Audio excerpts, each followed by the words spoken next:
Tyler James' character, always looking at the camera when people say something ridiculous. That's copied directly from Jim. What the hell has Kevin Durant done? Mr. Morale and the Big Steppers was a mid-album. Draymond Trash Green. I don't know where you got your stats. You've got 1 minute to prove your point. 3 judges, 1 crown. Convince me. Abbott Elementary has never been better than The Office ever was. Let me explain to you why.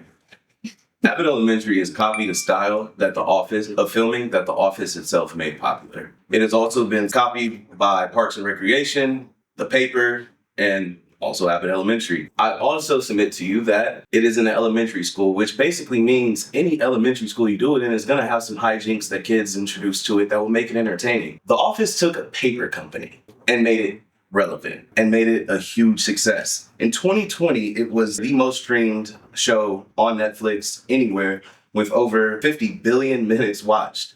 It still has fans to this day. It's still being streamed to this day. It's still being bounced around from streaming because they want that contract. Abbott Elementary is a great show, but it is not anywhere close to being better than The Office.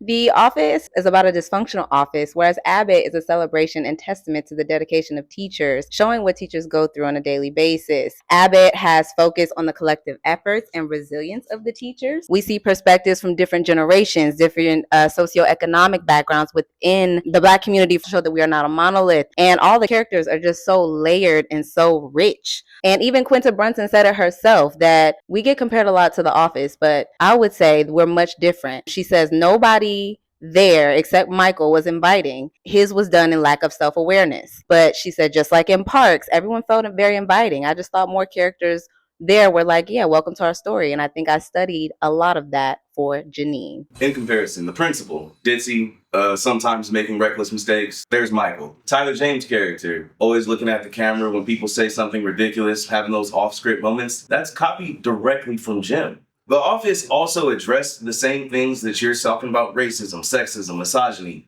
in a way that was both comedic and showed the ridiculousness nature of those beliefs in the first place. And they also make fun of people that showed those type of qualities, like Packer, who was always shown as just a piece of shit. And you're saying that was copied off these certain characters, but like I said, according to ScreenRant.com, Quinta Brunson said herself she did not copy off of The Office. She used a lot more Parks and Rec rather than The Office. As someone myself, personally, who's worked in education and spoke to many teachers, everyone that I spoke with feels seen by Abbott, and they could find somebody in that show that they feel connected to and related to, and they can see the resilience of the teachers, and that's how a lot of teachers feel in America here today, overworked and underpaid. Didn't I also say they copied off of Parks and Recreation? Parks and Recreation copied off The Office. So she says she inspired from Parks and Recreation. Doesn't that also mean she took inspiration from The Office? But Parks and Rec is not in the statement, it's The Office. Okay. Copied their whole flow. You've heard their takes. Now the judges will deliberate and score each on clarity, facts, and persuasion. First up, Chaz. Always sound arguments, always good. We just got to get to them a little bit quicker and make it a bit more clear. And so for Chaz, I've given you a 3. Chaz, I was really impressed that you brought up a lot of facts and figures in terms of like how popular the show was. I wish you would have connected that more to why that matters in terms of your argument. And so for that, I did give you a 3. Chaz, I would give you a 4. I think you made a lot of valid points that made me believe like, you're right, there would be no Abbott Elementary without The Office. Next up, Nessa. Nessa's arguments were once again clear. And it was very much, here's what I believe and here's why. And as the clarity judge, I will give Nessa a 4. You also brought up examples of how the shows were different and why they hit different.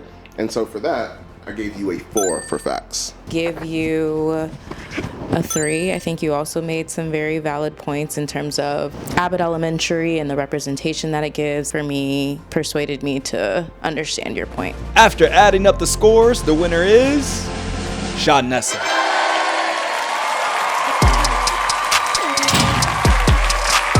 The bracket must continue.